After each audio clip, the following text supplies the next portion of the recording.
नमस्कार, स्वागत है आपका इवन न्यूज की इस खास पेशकश में और आपके साथ मैं हूं दीपक व्यास। राजस्थान में बीते कुछ वक्त से सबसे ज्यादा कोई मुद्दा सियासी गलियारों से लेकर युवाओं के बीच चर्चा का विषय है तो वो है पेपर लीक। कई परीक्षाओं के पेपर लीक अब तक हो चुके हैं, कुछ आरोपी सलाखों में है तो कुछ की तलाश जारी है। मुख्यमंत्री अशोक गहलोत पेपर लीक की घटनाओं पर सख्त रुख अख्तियार करते हुए बजट में एसटीएफ गठन का ऐलान भी कर चुके हैं। लेकिन बड़ा सवाल यह है कि आखिर इन मुन्ना भाइयों को रोका कैसे जाए। सवाल यह भी है कि क्या आखिर नेटबंदी ही पेपर लीक से बचने का एकमात्र विकल्प है। तमाम कदम उठाने के बीच प्रदेश में चल रही शिक्षक भर्ती परीक्षा के दौरान उदयपुर में डमी अभ्यर्थी पकड़ में आए हैं तो जोधपुर में 37 आरोपियों को पकड़कर जेल भेजा गया है। हालांकि प्रशासन ने पेपर लीक से इनकार किया है।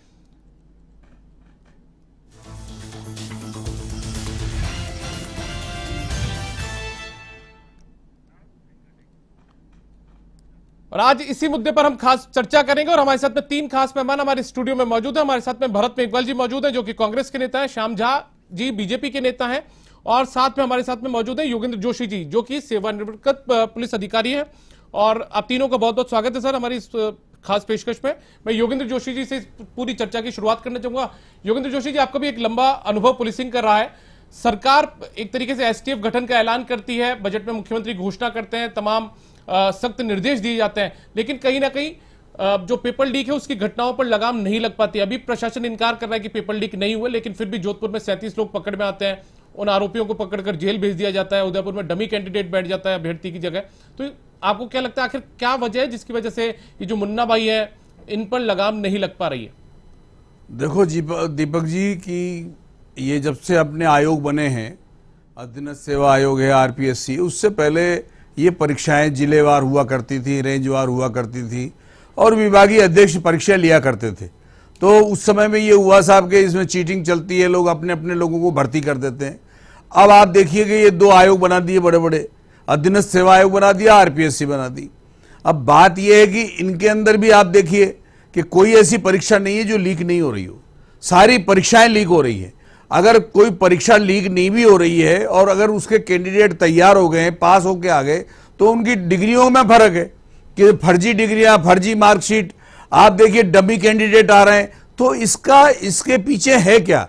मैं तो आपके चैनल के माध्यम से राज्य सरकार को बोलूंगा कि ये मैं मानता हूं कि सब जगह परीक्षाओं से संबंधित पूरे देश के अंदर चीटिंग होती है, लेकिन हम ये कह के अपना पल्ला कैसे झाड़ सकते हैं कि अगर और जगह हो रही है तो हमारे यहां भी हो रही है। भाई हमारे यहां क्यों हो? हमारे यहां के जो अधिकारी हैं, कर्मचारी हैं, वो ईमानदार और कर्तव्यनिष्ठ होने चाहिए और अगर वो नहीं करते हैं तो उनके खिलाफ सख्त कार्रवाई होनी चाहिए।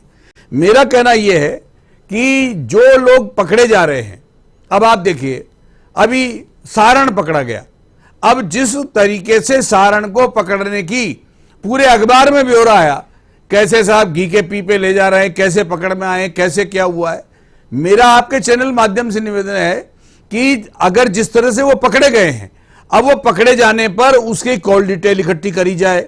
वो 5-6 जिलों में अपने अपने दूसरे लोगों के घरों पे रहा है, तो वो रहा है तो जो आश्रय देता है उसके खिलाफ भी कार्रवाई होती है। मेरा कहना यह है कि उन सब चीजों को भी आप शाया करो कि हमने अगर एक अपराधी पकड़ लिया तो उसकी कॉल डिटेल किस किस से मिलती है। जैसे मान लीजिए अपना आक्षेप लगाते हैं कि राजनीतिक दल समर्थन और सपोर्ट करते हैं, तो भाई आप उसके कॉल डिटेल खंगाल लीजिए 2-3 साल की, और फिर उसके बाद देखिए कि अगर उसकी कोई राजनीतिक दल से है तो फिर उसको आप शाया कराइए, अखबार में बताइए। लेकिन होता क्या है कि जिस राजनीतिक दल का शासन होता है वो इनको छुपाने का प्रयास करते हैं, चाहे कोई भी हो, बीजेपी हो, बीजेपी ने भी यही किया, कांग्रेस ने भी यही किया। मैं ये कह रहा हूं कि बीकानेर में पिछली बार एसआई भर्ती के पेपर लीक हुए थे, बीकानेर और पाली में, वहां इन्वेस्टिगेशन वहां किया गया था कहीं। अब उस इन्वेस्टिगेशन का कोई पता ही नहीं है कि साहब उस इन्वेस्टिगेशन में हुआ क्या, यह भी पता नहीं है। दूसरा है लाइब्रेरियन भर्ती की, अधीनस्थ सेवा वालों में लाइब्रेरियन भर्ती का लीकेज हुआ था। लाइब्रेरियन भर्ती में लड़कों से बयान लिए थे, लेकिन आज तक क्या हुआ, मुकदमा दर्ज हुआ कि नहीं हुआ, चालान हुए कि नहीं हुए। तो मेरे कहने का तात्पर्य है कि सरकार जिस तरह से अपनी बात को कहना चाहती है, चाहे वो कहीं की भी हो, लेकिन उसके अनुसार वो कार्य नहीं करती है। और नहीं करने से क्या होता है? अब मान लीजिए, मुझे बताओ, एक जांच विभाग के एक अधिकारी ये कहते हैं कि साहब मैं प्रक्रिया पूछ रहा हूं आरपीएस ये अधीनस्थ सेवा आयोग से कि भाई पेपर कैसे कैसे आते हैं, कैसे नहीं आते हैं। अरे भाई आपने 3-3, 4-4 परीक्षाओं के पेपरों की जानकारी कर ली आयोगों से कि कैसे पेपर छपते हैं, कैसे पेपर निकलते हैं, सेंटर में कैसे पहुंचते हैं, कब खुलते हैं, क्या खुलते हैं, और फिर आप पूछ रहे हो उनसे कि भाई हमें बताओ क्या प्रक्रिया है। तो आपने पहले जो जांचें की हैं उससे पहले सब इंस्पेक्टर की है, कांस्टेबल की है, वन विभाग की है, तो फिर उनमें आपने क्या किया अगर आपको जानकारी नहीं है तो। मैं तो एक और कहना चाहता हूं आपके चैनल माध्यम से कि रीट परीक्षा का पेपर एक आउट हुआ था पिछली बार, तो मुझे संज्ञान में आया किसी के माध्यम से कि पेपर के ऊपर उंगलियों के निशान थे। एसओजी को जांच करनी चाहिए थी कि भाई ये उंगलियों के निशान किसके हैं। अगर पेपर जो निकला है, एक सवाई माधोपुर से भीलवाड़ा पेपर चला गया, तो उसकी जांच करी कि नहीं करी एसओजी ने। तो मैं ये कह रहा हूं कि इस प्रकार की कार्रवाइयां, अब जैसे ये सीएचओ के पेपर आउट हुए हैं, आप देखिए परिवादी दर्ज है एसओजी में, मुकदमा ही दर्ज नहीं है।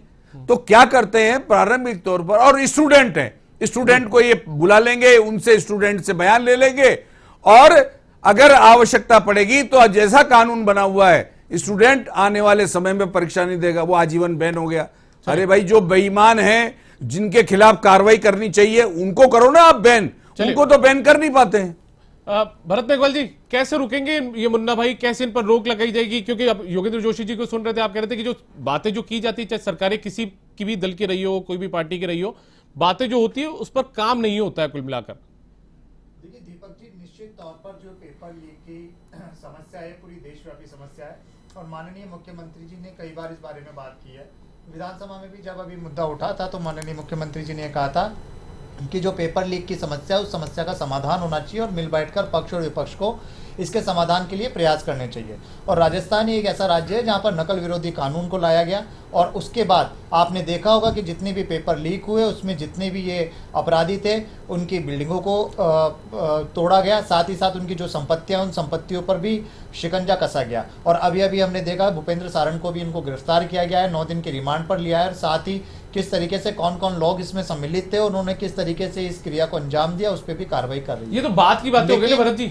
लेकिन मैं यही चीज कहना चाह रहा हूं कि जो पेपर जो नकल विरोध है इसको रोकने के लिए सबसे पहले मुझे ये लगता है जो अभ्यर्थी और अभिभावक है उनको भी सजग होना पड़ेगा, क्योंकि जो ये गिरोह है, ये गिरोह ऐसे लोगों को शिकंजों में लेता है, उन्हें पैसे के लालच में लेकर, और उन्हें उनके भविष्य का एक ऐसा दिखाता है कि आपको इसमें पास करा दिया जाएगा और पेपर लीक कर दिया जाएगा, और उसमें आप जब आएंगे तो उस तरीके से आपके पास क्वेश्चन पूरे आ जाएंगे और आप पास होकर सरकारी नौकरी में आ जाएंगे। तो मुझे लगता है कि अभ्यर्थियों को और अभिभावकों को भी सचेत होना पड़ेगा, इन लोगों से दूर होना पड़ेगा, और अगर ऐसे कोई लोग उनके संपर्क में आते हैं तो उन्हें पुलिस को और प्रशासन को भी इसकी सूचना देनी पड़ेगी।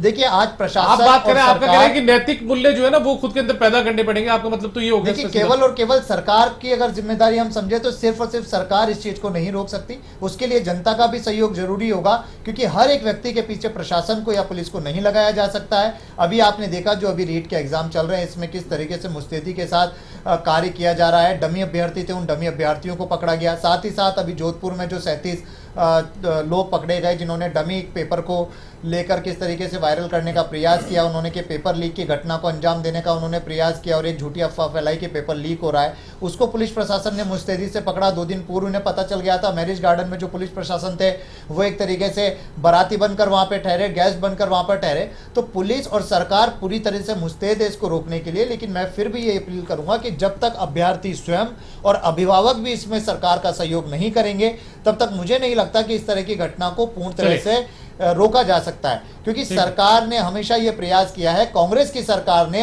कि वो इस तरह से चीजों को रोके। और आप देखिए कि अभी जो एग्जाम हुए उन एग्जामों में पूर्ण तरीके से माननीय मुख्यमंत्री जी ने किया। बजट में भी एसटीएफ का उन्होंने जो बजट था उस बजट को भी बढ़ाया, साथ ही साथ विद्यार्थियों के लिए भी जो एग्जाम है उस एग्जाम के लिए भी एकमुश्त रजिस्ट्रेशन फीस रखी। उसके बाद उन्होंने कहा कि भविष्य में जो भी एग्जाम होंगे उनमें किसी भी तरह की उनको रजिस्ट्रेशन फीस देने की जरूरत नहीं पड़ेगी। श्याम जी, आपने भरत मेघवाल जी को सुना, कांग्रेस के नेता है, कांग्रेस का सरकार का पक्ष रखने के लिए यहाँ पर आया है। इनका कहना साफ तौर पर ये है कि जो अभिभावक है और जो स्टूडेंट है उनको खुद को जागरूक होना पड़ेगा, प्रशासन और सरकार या पुलिस सब कुछ नहीं कर सकती है।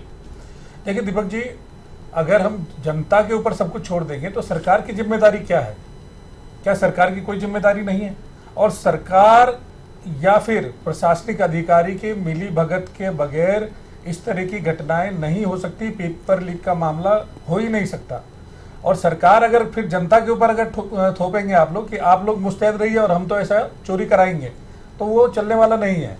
आप ये देखिए, जोधपुर में मुख्यमंत्री जी का गृह क्षेत्र है, वहां मामला अभी सामने आया, जिसमें हमने देखा कि उन्होंने 40 लोगों को जुडिशियल कस्टडी में भी भेजा है। आपने अगर पेपर लीक हुआ नहीं तो क्यों भेजा जुडिशियल कस्टडी में? और अगर वो पेपर लीक था या नहीं था, जब पकड़े गए वो पेपर आपको सार्वजनिक करना चाहिए था, आपको प्रेस के सामने लाना चाहिए था कि ये प्रश्न थे उसमें, तो पता पड़ता। आपने उसमें भी लिपापोती कर दी। और जिस प्रकार जोशी जी बता रहे हैं कि इतने सालों से कई पेपर लीक में कुछ कार्रवाई नहीं हुई, अब जब हम सीबीआई जांच की मांग कर रहे थे, आपने सीबीआई जांच क्यों नहीं होने दी? क्यों? क्योंकि आपको डर था कि आपके मंत्री जेल जाएंगे, इसलिए आपने सीबीआई जांच से पल्ला झाड़ा। सीबीआई जांच होती तो वो जो जांचें रुकी हुई है, जहां केवल परिवार दर्ज है, और उस पर अच्छे से कार्रवाई होती। और इसमें चूंकि ये जो पकड़ में जो आए हैं ये छोटे मोटे लोग हैं, ये बीच के डीलर टाइप के लोग हैं। आपने जो दिखा करके और इतना बड़ा भयावह करके हमने सारण पकड़ लिया, हमने ये पकड़ लिया, अरे भैया वो डीलर हैं। वास्तव में इसके पीछे आपके मंत्री, आपके नेताओं का हाथ है।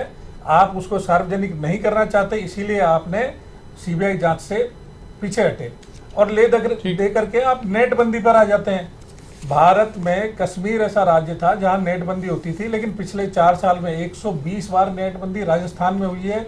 कश्मीर से आगे निकल गया है राजस्थान, और उसका कितना आर्थिक नुकसान। नेटबंदी पे भी शाम से हम बात कर लेंगे, नेटबंदी पे भी आगे बात करेंगे। एक बार वापस से योगेंद्र जोशी जी का रुख करते हैं। योगेंद्र जी, आपने सुना सरकार के अंदर जो है वो ये कहते हैं, यानी सत्ता पक्ष वो ये कहता है कि जनता को, अभिभावकों को, जो स्टूडेंट है उनको जागरूक होना पड़ेगा, प्रशासन या सरकार पर ही सब कुछ नहीं थोपा जा सकता।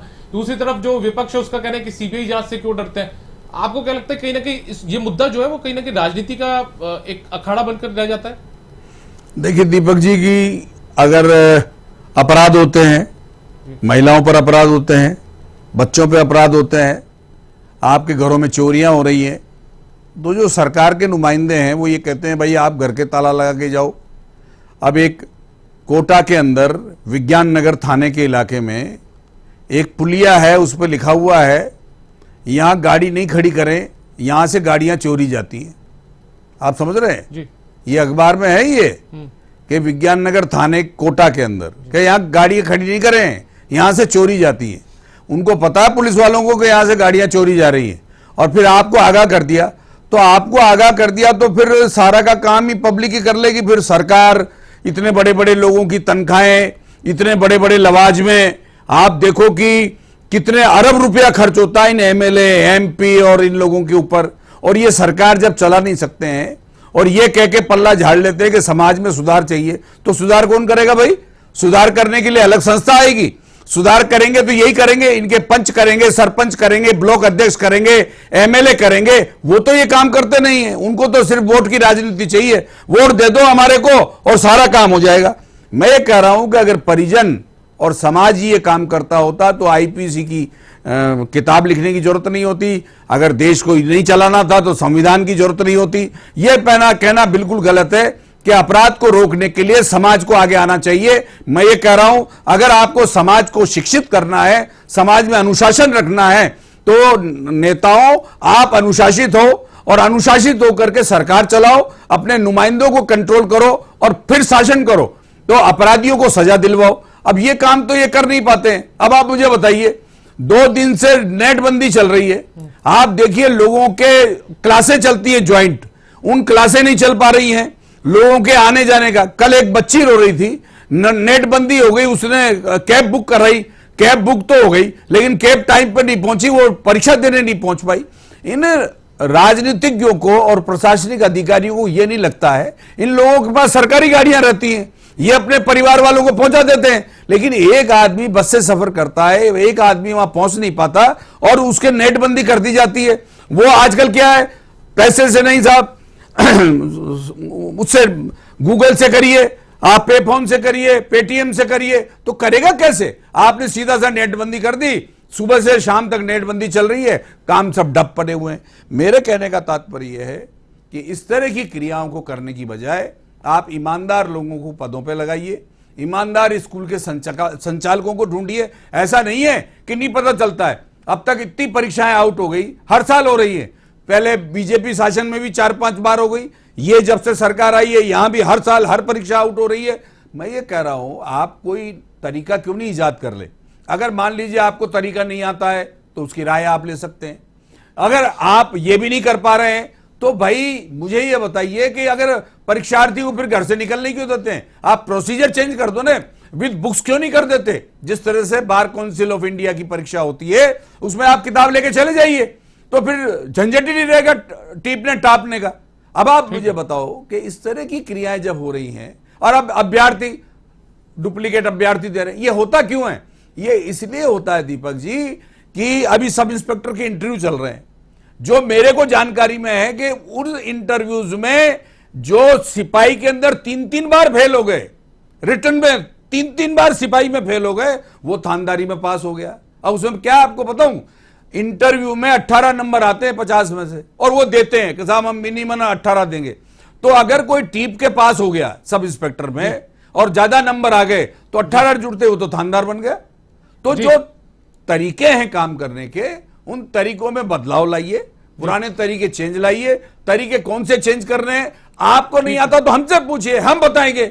और अगर उनको करने के बाद फिर होती है तो फिर ये देखेंगे कि हमारे में कोई कमी है, लेकिन समाज और परिवार वालों के ऊपर इसको मत निर्भर रहिए। चलिए, तो बिल्कुल एक नए तरीकों को ढूंढना होगा। ये तमाम बातें यहां पर सामने आ रही है, ये चर्चा लगातार जारी रहेगी। लेकिन फिलहाल ब्रेक के बाद आपका स्वागत है और हमारी खास पेशकश भी लगातार जारी है। हमारे साथ में 3 खास मेहमान हमारे स्टूडियो में मौजूद हैं। इस चर्चा को आगे बढ़ाते हैं। भरत मेघवाल जी, मैं आपसे जानना चाहता हूं, अभी आपने सुना योगेंद्र जोशी जी को भी, इनका कहना भी ये था कि नेटबंदी एक तरीके से कर दी जाती है, तो क्या आखिरी विकल्प सरकार के पास, प्रशासन के पास इस पेपर लीक की घटनाओं को रोकने के लिए क्या एकमात्र विकल्प यही है, नेट बंद कर दिया जाए?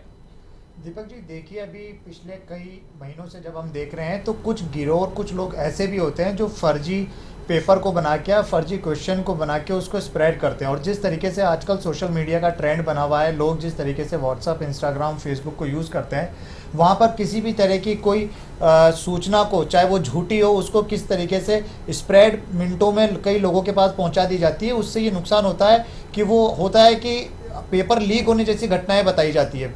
अगर नेटबंदी नहीं की जाएगी तो आप ये देखिए कि अभी कुछ दिन पूर्व ही जिस तरीके से झूठे पेपर को भी स्प्रेड किया गया कि ये क्वेश्चन है जो पेपर में आ सकते हैं या पेपर में आए हैं, उससे एक इस तरह की संभावनाएं उत्पन्न हो जाती है, एक ऐसी स्थिति उत्पन्न हो जाती है जहां पर लोगों को या अभ्यर्थियों को समझाना बड़ा मुश्किल होता है। तो मुझे लगता है कि जो नेटबंदी हुई है वो अभी इसी वजह से की जा रही है कि जो ये झूठी सूचनाएं, वो झूठी सूचनाएं स्प्रेड ना हो पाए। और देखिए, बिल्कुल निश्चित तौर पर जनता को इससे काफ़ी परेशानियां होती है, लेकिन मुझे ये लगता है कि 2-4 दिन के लिए जो चीज़ें होती है इससे भी हमें समझना पड़ेगा। और अभी जोशी जी जिस तरह से बातें बोल रहे थे, मैं ये कहना चाहता हूँ कि सरकार में जितने भी प्रशासनिक अधिकारी और जो भी पेपर कराने में लगे हुए हैं, सब प्रशिक्षित और अनुभवी है। अगर हम ये कहें कि वो किसी तरीके से कोई चीज़ में मिले हुए हैं तो मुझे नहीं लगता, क्योंकि अभी सरकार ने भी जिस तरीके से सेंटरों पर जितने भी कर्मचारी लगाए हैं उनमें सबकी जांच की गई है। साथ ही साथ जो केंद्र अधीक्षक है, उन अधीक्षक के पास स्मार्टफोन की जगह एक सिंपल कीपैड वाला फ़ोन रखा गया है। और साथ ही साथ हर तरह के प्रयास किए जा रहे हैं। जो डमी कैंडिडेट आते हैं उनको भी पकड़ा जा रहा है। और ये डमी कैंडिडेट कौन है? ये वही तो है जो अभ्यर्थी उनको डमी कैंडिडेट बनाकर भेजते हैं। और जब पेपर गिरोह के अंदर नकल के जो ये लीक होते हैं तो लीक को खरीदने वाले कौन है? लीक को खरीदने वाले भी तो अभ्यर्थी हैं। अगर अभ्यर्थी सचेत हो जाएंगे तो ये जो गिरोह जिन लोगों को पेपर भेजता है, जिन लोगों को पास कराने के लिए बातें करता है, तो कहां से उनके पास वो चीजें उत्पन्न होगी? मैं निश्चित तौर पे ये मानता हूं कि सरकार और प्रशासन को इसमें हमेशा सचेत रहना पड़ता है कि इस तरह की घटनाएं घटित ना हो। लेकिन साथ साथ मैं फिर यही बात कहूंगा कि सरकार के साथ साथ लोगों को भी जागरूक होना जरूरी है, क्योंकि जब तक आप प्रशासन को उनकी सूचनाएं नहीं देंगे तो प्रशासन भी मुस्तैदी से वो काम नहीं कर पाएगा। श्याम जी, नेटबंदी क्या प्रशासन के पास एकमात्र विकल्प है? देखिए दीपक जी, सरकार अपनी नाकामी और नाकारापन छुपाने के लिए नेटबंदी करती है। आप सफल नहीं हो पा रहे और केवल दिखाने के लिए कि हमने नेटबंदी की, इससे रुक जाएगा। अरे भैया, नेटबंदी के बाद भी तो आपको जोधपुर में आपके गृह क्षेत्र में ही हो गया। क्या कर पाए आप नेटबंदी करके? उसके तो मना कर दिया, पुलिस ने प्रेस नोट जारी किया है कि कोई पेपर लीक नहीं हुआ है। दीपक जी, प्रेस नोट जारी जो किया है पुलिस ने जो पेपर पकड़ा था, जो उस पेपर को लिया था अपने कब्जे में, वो सार्वजनिक क्यों नहीं किया? पकड़ने के बाद तुरंत बाद तो पता पड़ता कि वो पेपर लीक हुआ या नहीं हुआ। ये तो लीपापोती कर दी गई अपनी नाकामी छुपाने के लिए। आपने इतने बड़े बड़े कानून फिर क्यों बनाए कि हमने ये कानून बना दिया और हमने अपनी पीठ थपथपा लेते कि हमने ये विधेयक लिया है और वो विधेयक लिया है। तो उसके बावजूद भी भुगत कौन रहा है? जनता भुगत रही है। नेटबंदी की वजह से जो बाहर से आए हुए परीक्षार्थी है उनको जाने आने में कोई ओला उबर से कोई कैब बुक करता है, कोई किस तरह के संसाधन, डिजिटल जमाना आ गया। और आप ऐसी स्थिति में लोग एड्रेस खोजने के लिए गूगल का इस्तेमाल करते हैं, हर जगह नेट की जरूरत पड़ती है। आप ऐसी स्थिति में नेट बंद कर देते हैं, आप सोच सकते हैं कि उन लोगों को कितनी परेशानी होगी जो बाहर से आए। व्यापार पे कितना प्रभाव पड़ता है। आजकल सारा ट्रांजैक्शन आप देखिए, स्विगी, जोमेटो, ओला, उबर और इसके अलावा बिग बाजार, इस सारे संसाधन आपने बंद कर दिए। आप जहां विकसित देश की तरफ हम बढ़ रहे हैं वहां आप इस तरह से, व्यापारियों को कितना नुकसान हुआ है, कितने करोड़ों का नुकसान हुआ है पिछले 3 दिनों में, आपको अंदाजा है? और कौन जिम्मेदार है इसका? राजस्थान सरकार पूरा टैक्स वसूलने के बाद भी अपनी नाकामी छुपाने के लिए इस तरह की नेटबंदी करके, और वो सारा बोझ व्यापारियों पर, नुकसान व्यापारियों का। होना क्या चाहिए? क्या एक विपक्ष के तौर पर, जिम्मेदार विपक्ष के तौर पर आप क्या सुझाव देना चाहेंगे कि सरकार वो करे? देखिए दीपक जी, क्या है कि एक डर जो होना चाहिए ना अपराधियों में, वो नहीं है। क्यों? क्योंकि आपकी मिलीभगत है। नहीं तो डर ऐसा होना चाहिए अपराधियों में कि दोबारा करने से डरे। अभी जोशी जी ने बहुत अच्छी बात कही, राज्यों में जहां पे पेपर लीक हुआ वहां डर पैदा हो गया क्या? जोशी जी ने अभी बहुत अच्छी बात कही कि जो सारण पकड़ा गया, उसके जहां जहां उसने ठिकाने लिए, उन ठिकाने जिन जिन ने उन्हें शरण दी, उन सब पे कार्रवाई अगर होगी, आगे से कोई भी सारण अगर कहीं जाएगा, कोई अपने घर में शरण नहीं देगा कि भैया ये अपराधी है और हमें भी ले डूबेगा। तो आपकी कार्रवाई और आपका नाकारापन इस चीजों को बढ़ावा देता है। इसी वजह से ये घटनाएं बढ़ रही है। अपराधियों बेखौफ 4.5 साल में 19 पेपर लीक। अरे भैया 1-2 पेपर लीक समझ में आता है, 4 पेपर लीक, 19 पेपर, सबके सब। आप, मैं मेघवाल जी से ये पूछना चाहूंगा, 4.5 साल में एक परीक्षा का नाम बता दे जो अच्छे से इन्होंने संपूर्ण प्रक्रिया करते हुए उसको कंप्लीट किया हो। नहीं बता पाएंगे। विपक्ष का साफ तौर पर आरोप सरकार पर है। आप भले ही बड़ी बड़ी बातें गिना दे कि हमने ये किया, हमने वो किया। एसटीएफ का गठन भी मुख्यमंत्री ने बजट भाषण में घोषणा इस बात की कर दी थी, लेकिन विपक्ष जो है वो हर बार एक ही बात कहते हैं कि डर नहीं है, सरकार का इकबाल नहीं है। देखिए, अभी जब भूपेंद्र सारण पकड़ा नहीं गया था, उससे पूर्व विपक्ष द्वारा बार बार हमला किया जा रहा था कि उन्होंने पकड़ा नहीं, भूपेंद्र सारण को पकड़ा नहीं, और जब पकड़ लिया तो इसके बाद ये कह रहे हैं कि ये, अरे भैया वो पकड़ा नहीं, आप जो जिसको पकड़ना चाहिए उसको पकड़ के लाते ना सामने। ये डीलरों को पकड़ने से कुछ नहीं होगा। जिस तरीके से ये धरने पर बैठते थे और विधानसभा में बात करते थे, बड़ी बड़ी बातें करते हैं, लेकिन मैं एक बात बता दूं, सरकार का काम था अपराधियों को पकड़ के न्यायिक हिरासत में लेके जुडिशियल सिस्टम में लेके जाना। और जुडिशियल सिस्टम में आप जानते हैं कि अभी भी हमारे यहाँ बिल्कुल सरकार भी मानती है, फास्ट ट्रैक कोर्ट अभी तक बने नहीं है, जिसपे भी अभी कार्रवाई की जा रही है कि किस तरीके से इन अपराधियों को पकड़ के जल्द से जल्द इन पर सख्त कार्रवाई की जाए। अभी उदयपुर में भी जो घटनाक्रम हुआ था उसमें उन्हें जमानत न्यायिक हिरासत में जब लेके उनको कोर्ट में लेके गया है तो उनको जमानत मिल गई, लेकिन उसके बाद भी सरकार के द्वारा उन्हें पुनः उनकी जमानत को खारिज करके उन्हें वापस से गिरफ्तार किया जाए, उसका भी प्रयास चालू है। सरकार का हमेशा ध्येय यही है कि जितने भी अपराधी हैं, अपराधियों को पकड़ा जाए, इनकी संपत्तियों को कुर्की किया जाए, इन पे जो कानून बनाया गया उन कानून के अंतर्गत लेके इनके ऊपर सख्त से सख्त कार्रवाई की जाए। लेकिन विपक्ष बार बार सिर्फ और सिर्फ लोगों को गुमराह करने का काम कर रहा है। और अभी नेटबंदी की बात की थी तो इनको ये भी ज्ञात होना चाहिए कि ब्रॉडबैंड सर्विसेज चालू है। जितने भी व्यापारी है, जितने भी ऑफिसेज है जहां ब्रॉडबैंड सर्विसेज है, वहां ब्रॉडबैंड सर्विसेज चालू है और उसी तरीके से काम भी हो रहा है। रही बात नेटबंदी की, तो जब एग्जाम होते हैं तो यह हमें भी ज्ञात होना चाहिए कि 2-3 दिन इस तरह की समस्या उत्पन्न होगी, तो आज से पूर्व भी इस तरह की चीजें की गई हैं, तो उसमें हमें सजग होना पड़ेगा। विपक्ष सिर्फ और सिर्फ बयानबाजी करके इस चीज को ना ले, ये बच्चों के भविष्य की बात है। इसलिए मैं ये चाहता हूँ, बता दीजिए एक बार, फिर मैं आखिर में योगेंद्र जोशी जी के पास जाऊंगा। दीपक जी, अभी इन्होंने खुद ने कहा कि उदयपुर में जब जमानत हो गई, आपने चालान पेश किया, तो क्या वजह रही कि जमानत ले ली गई? आपकी कमी थी, आपने चालान ठीक से पेश नहीं किया, इसलिए कोर्ट ने जमानत ले ली। आप अपना निकम्मापन छुपाने के लिए आप इस तरह की बात करते हैं। और आप बात कर रहे हैं, आप जालोर में, नागौर में जो स्कूल वाला था, क्या कार्रवाई हुई? आपका कार्यकर्ता था, उसके ऊपर क्या कार्रवाई हुई? स्कूल क्यों नहीं तोड़ा गया? मैं आखिर में एक बार संक्षिप्त टिप्पणी के लिए योगेंद्र जोशी जी के पास जाऊंगा। योगेंद्र जी, आप क्या देखते हैं, क्या कुछ विकल्प हैं, ठोस विकल्प, जिनको अपनाकर ये जो मुन्ना भाई जो आ रहे हैं सामने लगातार पेपर लीक के दौरान, पेपर लीक की घटनाओं को अंजाम दे रहे हैं, उनको रोकने के लिए कैसे रोका जा सकता है? क्या देखिए, रोका ही जा सकता है कि 1992 से है ये चीटिंग का जो एक्ट बना हुआ है, उसके बाद ये भी इन्होंने सख्त बना दिया है। इसके मात्र बनाने से कुछ नहीं होगा जब तक कि प्रोसीजर आप हार्ड नहीं करेंगे, अनुसंधान में वो सब चीजें नहीं लेंगे जो आवश्यक है। अब ये क्या करते हैं कि बताइए, सजा तो देता है न्यायपालिका, और नेता बोलते हैं हम सजा दिलाएंगे, हम ये कर देंगे, हम कड़ी सजा दिलाएंगे। अरे भाई आप थोड़ी सजा दिलाओगे, सजा दिलाने वाली पुलिस है, और वो अगर इन्वेस्टिगेशन में कमजोरी रखेगी तो जमानतें हो जाती हैं इन लोगों की। अब 92 से अब तक एक भी चीटिंग के मामले में सजा नहीं हुई, चाहे मुकदमे कितने दर्ज हो गए, चालान भी नहीं हुए होंगे मेरे ख्याल से कि चालान हो गए हों। तो मेरे कहने का तात्पर्य यह है कि आप सबसे पहले तो इन्वेस्टिगेशन करने वाली एजेंसी को परफेक्ट बनाइए, उसमें प्रोफेशनलिज्म लाइए कि वो ऐसा अनुसंधान कर सके। दूसरा यह है कि जो साइबर क्राइम से संबंधित लोग हैं हमारे राजस्थान पुलिस में, साइबर वाले जो कंट्रोल करने वाले लोग हैं जो ये पकड़ सकें, वो हमारे पास बहुत कम है। उसके अंदर तैयारी करनी चाहिए कि कैसे पेपर लीक होता है। पेपर अब डायरेक्ट नहीं लीक हो रहा, पेपर विदेश के अंदर माध्यम से होता है, एक वर्चुअल नंबर प्राप्त कर लिया जाता है पैसे देकर के, उस वर्चुअल नंबर से व्हाट्सएप कॉलिंग करके उस तरह से किया जाता है। तो उसके लिए सरकार को चाहिए कि बहुत सजग तरीके से इन्वेस्टिगेशन ब्यूरो जो बने हुए हैं उनके अंदर बिल्कुल सार्थक व्यक्ति ऐसे लगाए जाए जो इन्वेस्टिगेशन पक्का करके चालान पेश करें। बहुत बहुत शुक्रिया आप तीनों का, योगेंद्र जोशी जी, भरत मेघवाल जी और साथ में श्यामजा जी, आप तीनों हमारे साथ जुड़े, आप तीनों को बहुत बहुत शुक्रिया। तो कुल मिलाकर जो बातें हैं वो यही सामने आ रही है कि एक ठोस जो कदम है वो सरकार को यहां पर उठाने पड़ेंगे। एक्सपर्ट्स का कहना यहां पर यही है, जबकि सरकार से जुड़े लोग जो है, कांग्रेस पार्टी से जुड़े हुए जो लोग हैं, उनका कहना है कि सरकार ने जो कदम उठाए हैं वो काफी बेहतरीन है। सरकार लगातार कोशिश कर रही है कि किसी भी तरीके से पेपर लीक की घटनाओं को रोका जाए, जबकि विपक्ष के आरोप यह है कि यहां पर सरकार का जो इकबाल है वो बुलंद नहीं